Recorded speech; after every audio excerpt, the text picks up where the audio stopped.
Last night, I took my kids to play pickleball, and in between games, I was talking to this guy about a business idea he had. As he shared his idea with me, he went into a different zone. You know that zone you go into when you're trying to play it cool, but you can hardly contain your excitement? I forget the exact words he used afterwards, but I could tell he wanted to know what I thought. Was this it? Was this the big idea that would propel him to incredible financial success and help him achieve his life dreams? I'm not sure how it is that I still find myself surprised and perplexed when I come across this kind of a situation. To say I have seen this exact scene play out over 1,000 times would be a huge understatement. My brother Derek has shared with me how people have come to him with a big idea, wanting him to bring it to the world and they can share in the profits, as if this was even remotely a fair trade-off. The truth is, ideas are a dime a dozen. At any given time, without any thought at all, I could easily rattle off several hundred business ideas that within a few years could each easily generate 7 figures per year. Without execution, ideas are worth no more than the paper they're written on, and most don't even make it that far. Execution is everything when it comes to business success.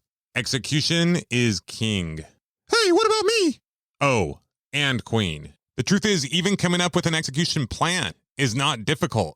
I could sit down with any given person on any given day, and within an hour, we could come up with an idea and a plan that would make them millions. So far in the podcast, we've talked about all kinds of ways to come up with your big idea and how you can bring it to the world. Knowing what to do is the easy part. We live in the information age. Everything you need to know to be as financially successful as you want is literally at your fingertips. Actually doing it is a whole nother story. But it's really all that matters, and if you can master this one thing, you can be successful at any business you want. Both the college education system and corporate America have mastered the art of getting us to do things. We will spend some of the most prime years of our life taking classes we have no interest in, learning from teachers who have not achieved the goals we want to achieve, being told where to be and when, taking on assignment after assignment, regardless of what it is or if we feel that it's the best use of our time. And before our life has really even started, we will happily go into tens of thousands of dollars of debt or spend our parents' life savings in order to have such an experience. Okay, I just listened to what I said, and before I go on, I want to make sure I make something very clear. My goal here is in no way, shape, or form to bash on any teachers of any school or college or anyone who has gone or is going to college. Tara graduated from college. I almost graduated from college, and she was a teacher. Her parents are teachers. We have helped pay for tuition for some at times. My parents met at college. Tara and I met at college. I believe in many ways college helped my dad provide a better living and lifestyle for our family. I don't hate college. I don't hate colleges. I like a good old college football game just like anyone else. And I think colleges have and will continue to do a lot of good for a lot of people. And if we don't come up with a better path for our kids, then they might go to college too. But that's just the thing. I do believe there's a better way. I just don't believe that for a lot of people, especially people that want to own their own business, that college is necessarily the best path. So with the hope and the belief in a better future for my children and many generations to come, and a belief that change is possible and is needed, I will most likely inadvertently continue to offend people who hear me talking about why I don't think college is the best path and how it could be better or a better way. But I guess I'm just going to have to be okay with that. I love you all, but sometimes you just got to go against the status quo. But honestly, that's kind of the whole point of this episode. Colleges and society have done such a good job of convincing us that there is only one correct path in life that I literally feel this need to hop on here and give a big disclaimer. And that's why I'm so fascinated by it and want to talk about it. I'm blown away, actually, with what they have accomplished. In the corporate world, we'll go day after day to a job we often do not like, to once again be told what to do, when to do it, how to do it. In many instances, missing out on kids' plays and activities, family trips, often sacrificing fitness and health, and getting paid less than we're worth to help build someone else's dream. So why the insanity? Why do we do it? Now, anyone who has an open mind and looks for it, you'll be able to see that everything and everyone in life is your teacher.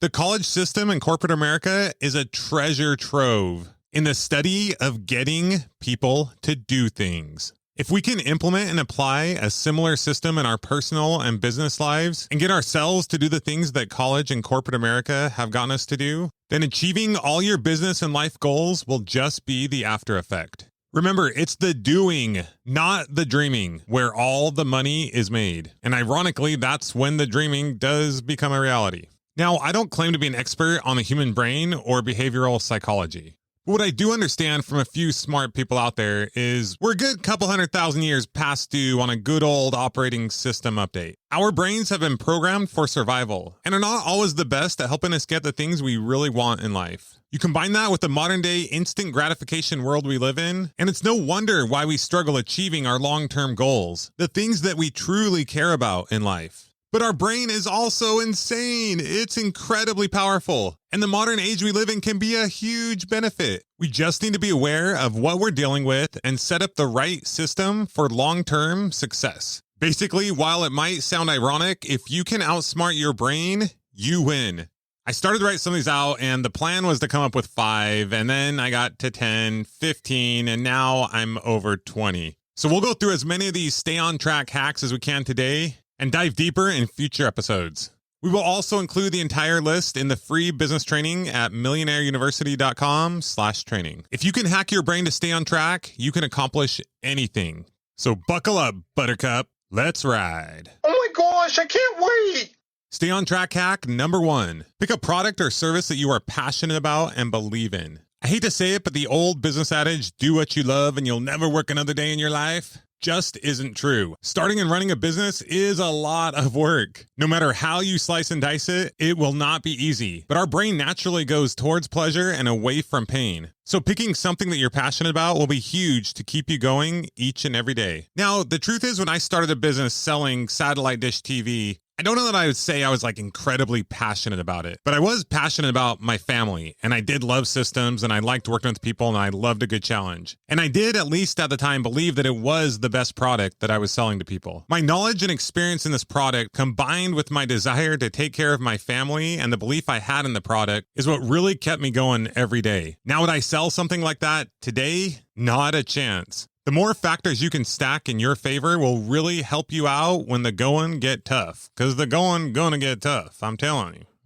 you. But don't worry, you got this. Number 2, and just a heads up, don't take too long on this one, but write down your why. Why is it that you're doing what you're doing? Is it to be able to spend more time with your family? Go on that trip you always wanted to go on? Write these things down, say them out loud, and look at it often when you need that additional motivation. Using these additional senses and reminding your brain of the bigger picture will help you stay on track when your brain wants to quit. Number 3, take lightning fast and effective action. I can't tell you how many people I've seen take forever to get started on the things that really matter in business. And then when they do and they don't get the results that they're hoping for right away, it's so easy to get discouraged and quit. When you start taking effective action from day 1, then hopefully you'll start getting some good results by day 30 versus waiting months or even years to really do anything all that important and then being disappointed right out of the gate with your brain telling you how hard you've worked and you haven't gotten the results that you hoped for. I once went to a business event and a couple came up to me afterwards and shared how they were struggling. I immediately knew what the issue was, but I let them speak a little longer before I gave them the answer. How many hours are you currently spending each day on sales? I asked them.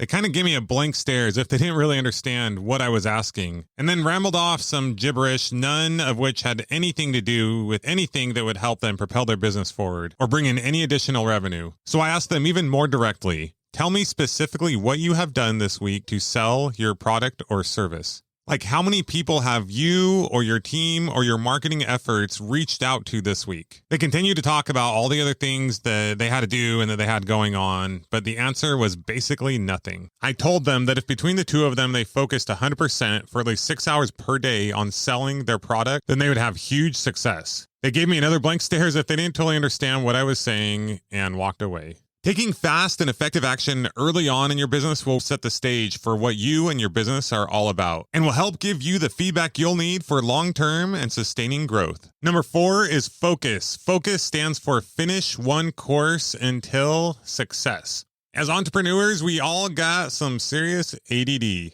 Our brains love novelty. We love new and exciting things. It's so easy to say, oh, this thing isn't working, so I'm going to try something else. And then the brain gets firing, the chemicals get released, you start feeling good. You're like, yeah, let's do that new thing. 'Cause you have new hope. You have a new dream. In many instances, our brain gets more excited about thinking about something and dreaming about something than actually doing it, especially when it comes to work. But the truth is, the grass is rarely greener on the other side. I often hear people talking about, oh, is there any money in that thing? Is there money in this thing? There's money in everything. You just got to figure out how to make it work for you. Now, don't get me wrong. There's absolutely a time and a place to pivot. When you start taking fast, effective action, you're going to be able to see things more clearly. You'll have opportunities come up that wouldn't have come up otherwise. But this is a lot different than jumping from idea to idea and thing to thing just because you think, oh, maybe this is better than that thing. I think the most important thing is just being aware that this happens, being aware of how our brain works. But the truth is, as fulfilling as business is, it's really like 90% work. And in a lot of ways, like it should be kind of boring. Don't get me wrong, you'll come up with new creative ways to continue to grow your business and keep the novelty alive. But that's why you systematize it. Okay, I'm getting way ahead of myself. We'll revisit this, but just remember, while there are a million ways to make $1 million, trying to do all of them or even several of them at once will get you nowhere. Focus is what will make you rich. Number 5 is track and measure everything you do. Similar to how tracking macros and exercise will automatically help improve your fitness level, documenting everything you do in your business will improve business health. And it should make it easy for you or another business fitness coach to be able to easily point out where you're off so you can get back on track. A big part of why this works, once again, goes back to our good old friend, the brain. When your brain's craving that extra Twinkie, but knowing your fitness coach is going to see and the embarrassment that it'll cause is usually enough to stop you in your tracks. Documenting the things you do in your business has the same effect. Even if no one is going to see it at all, just you having to write it down is sometimes painful enough to keep you focused on what matters most. Number 6 is always plan your next day the day before. Write down the top things you're going to do and when you're going to do them. For some reason, it's a lot easier for us to commit to something in the moment that we don't have to actually do it. If you make a commitment to yourself, you write it down, it's in your calendar, your brain knows it's happening. It eliminates the need to make a decision at a moment's notice. It'll also help you subconsciously be prepared for what you're about to take on the next day. Number 7, eat that frog. Do the hardest and most important thing first, which are for some reason usually one and the same. As humans, we love to procrastinate, but just like our bodies have limited energy before we get tired, our brains have limited motivation before we start to slow down. Be sure to use your highest and best motivation first thing in the morning or as early as you can before your brain gets a little tired and a little more easily distracted with shiny objects. If you were to only do the most important thing in your business every day, you would end up having more success than most people could ever even dream of. So get eating them frogs.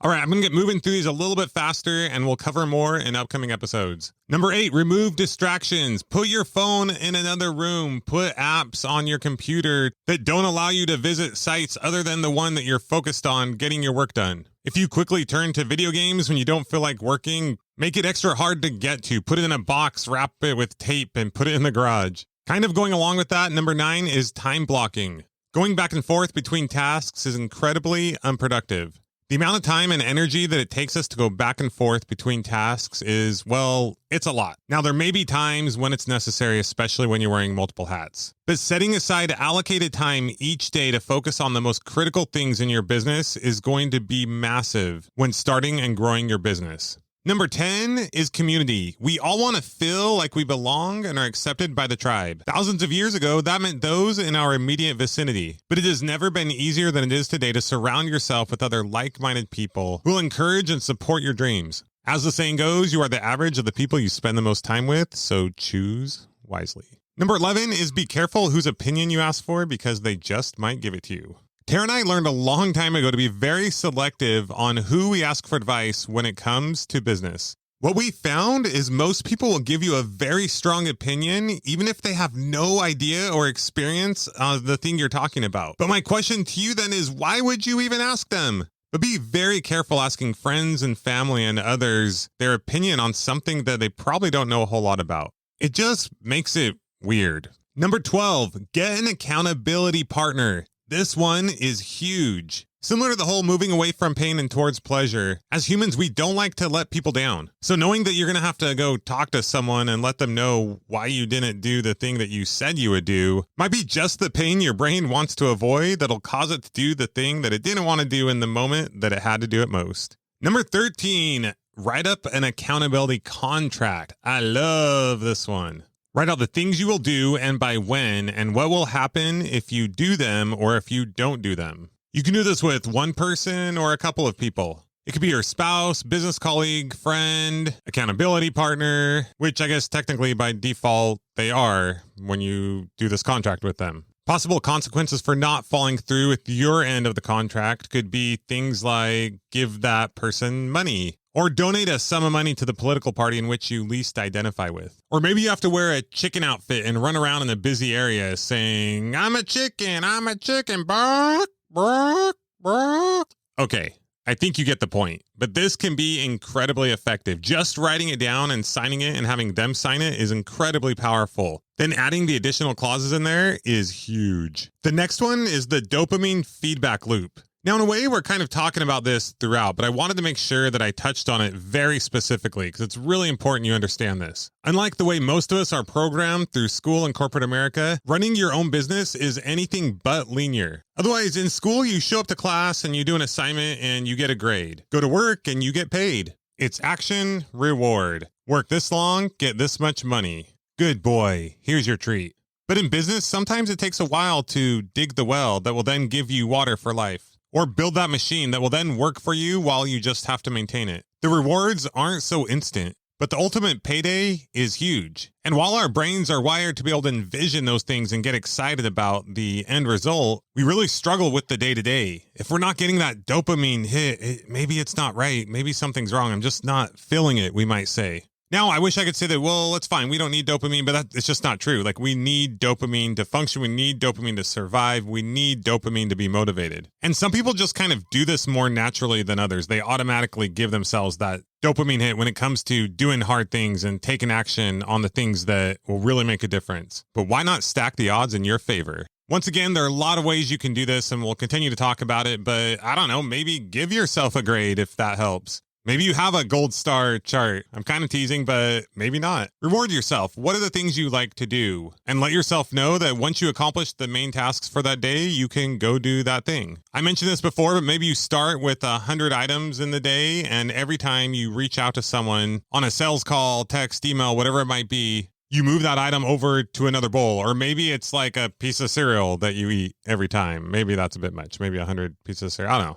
Number 15 is gamify. In business, while it's important to make goals and to continue to reassess and adjust those goals and make sure you're heading in the right direction, you actually want to be kind of careful that you don't spend too much time or energy or attention focusing on the actual end result of those goals, and you more focus and reward yourself for just taking the actions that will get you there regardless of the result. So for example, if you know it takes reaching out to 100 people to talk to 10 people to get one sale, then you want to make your focus reaching out to as many people as you possibly can and not worry so much about the one sell. Because then you're going to tell your brain that you're just getting rejected and you're failing all day long. If you can get your brain to buy into the fact that the success is just in the doing, then that will give you the ability to keep going on the days when things are a little more challenging. Because maybe one day you won't get a sell, but the next day you might get two. Oh, so what does this have to do with gamifying? Many years ago, when I first started doing business coaching, I wanted to really help my clients get the results they wanted. I knew the actions they had to take to get those results. It was just a matter of getting them to do those actions so they could then see for themselves.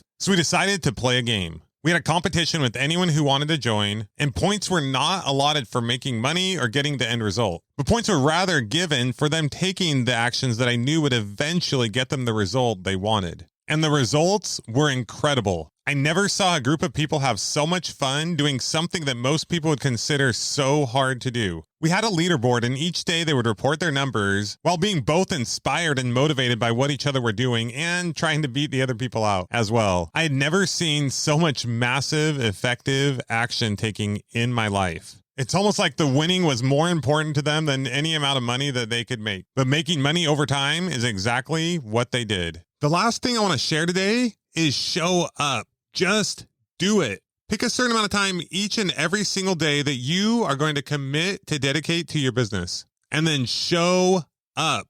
You are the only thing that stands in your way of having all the success in life that you want. There are millions of people in this world that are doing it that are no different than you. It's time to think less and do more. Take that effective action where it counts. Day in and day out, consistent and persistent action is what it takes. I'm not talking about the crazy hustle or the grind or work till your eyes bleed. Just be consistent. Just how college and corporate America get people to show up and do the work. If you put in the work on the daily, over time, you'll love the end result. So take a few minutes today to write down and commit to what you are going to do. Apply any stay on track hacks needed, and let's go.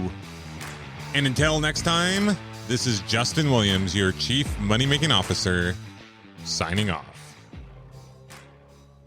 Hey guys, thanks for listening to the Millionaire University podcast. If you feel like you've gotten value out of the show so far, we would love it if you would consider leaving us a rating and review. Just head over to iTunes or wherever you listen to your podcasts.